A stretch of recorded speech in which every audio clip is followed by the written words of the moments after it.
Congratulations team RCB. Through out the season ஒரு தரமான performance.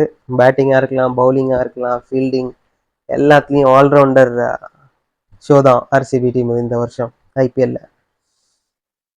4வது முறையாக ஃபைனலில் என்டர் ஆகியிருக்காங்க. 2009, 2011, 2016. அதுக்கப்புறம் 9 வருஷம் கழிச்சு இப்போ தான் 2025 ஃபைனல்ஸுக்கு போயிருக்காங்க.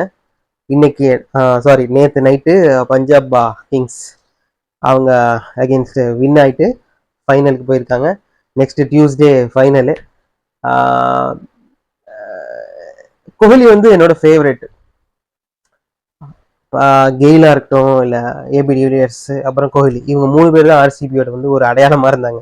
ஸோ அதில் வந்து பார்த்தீங்கன்னா இவங்க 3 பேரும் சேர்ந்து ஒரு கப்பை தூக்கணும் அப்படின்னு நானும் ரொம்ப வருஷமாக நினச்சிட்டு இருந்தேன்.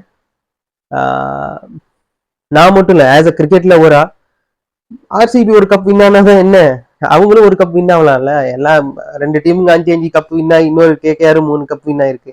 ஸோ ஆர்சிபி மட்டும் ஒரு 17-18 வருஷமா கப் வின் ஆகாம இருக்கு. பட் இந்த Chris Gayle, A B de Villiers, Virat Kohli அந்த டீம் வந்து பாருங்க, அவங்க 3 பேரும் சேர்ந்து ஒரு கப் லிஃப்ட் பண்ணணும்னு நினைச்சேன். ஆனா இப்போ அவங்க 2 பேரும் இல்லை. கிறிஸ் கெயிலும் ஏபி டிவிலியர்ஸும் ரிட்டையர் ஆயாச்சு. இப்போ கோஹ்லி மட்டும் இருக்காரு ஆர்சிபி டீம்ல. அந்த ட்ரியோ, அந்த 3 பேர் ட்ரியோவில் அவர் மட்டும் இருக்காரு. இந்த மனுஷன் விராட் கோலி இந்தியாவுக்காக எத்தனையோ மேட்ச் வின் பண்ணி கொடுத்துருக்காரு. ஓகேவா, எத்தனையோ டூர்னமெண்ட், எத்தனையோ ட்ரோஃபி வந்து வின் பண்றதுக்கு ஹெல்ப் பண்ணியிருக்காரு இந்தியா டீமுக்காக. ஸோ அவரு இந்த ஐபிஎல் லீக்ல வந்து ஒரு ட்ரோஃபி வின் ஆனாதான் என்ன, ஒரு சந்தோஷமா இருக்கும் இல்லைங்க. அந்த சந்தோஷத்தை பார்க்கறதுக்கு நல்லா இருக்கும்ல. ஸோ அது பார்க்கணும்னு நினைக்கிறேன். அவருக்காகவாது இந்த தடவை இவங்க கப் அடிச்சே ஆகணும்.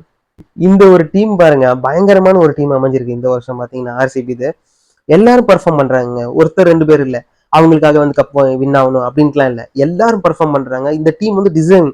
ஈச் பர்சன், ஈச் பிளேயர் இந்த டீம்ல இருக்கிற எல்லாரும் வந்து டிசர்விங் இருக்காங்க. ஸோ அவங்க வந்து கண்டிப்பா அவங்க எஃபர்ட்லாம் வந்து வேஸ்ட் ஆகக்கூடாது. கண்டிப்பா அவங்க வந்து கப் அடிக்கணும் இந்த தடவை. ஸோ வெயிட் பண்ணி பார்ப்போம், செவ்வாய்க்கிழமை என்ன நடக்குதுன்னு பார்ப்போம். 4வது தடவை ஃபைனல்ஸ் விளையாட போறாங்க. இந்த தடவையாவது ஜெயிப்பாங்களான்னு பார்க்கலாம். நீங்க என்ன நினைக்கிறீங்க? இந்த தடவை கண்டிப்பா ஆர்சிபி கப் அடிக்குமா இல்லையான்றதை கமெண்ட் செக்ஷன்ல வந்து கமெண்ட் பண்ணுங்க. மீண்டும் ஒரு வீடியோல சந்திக்கிறேன். நன்றி, வணக்கம்.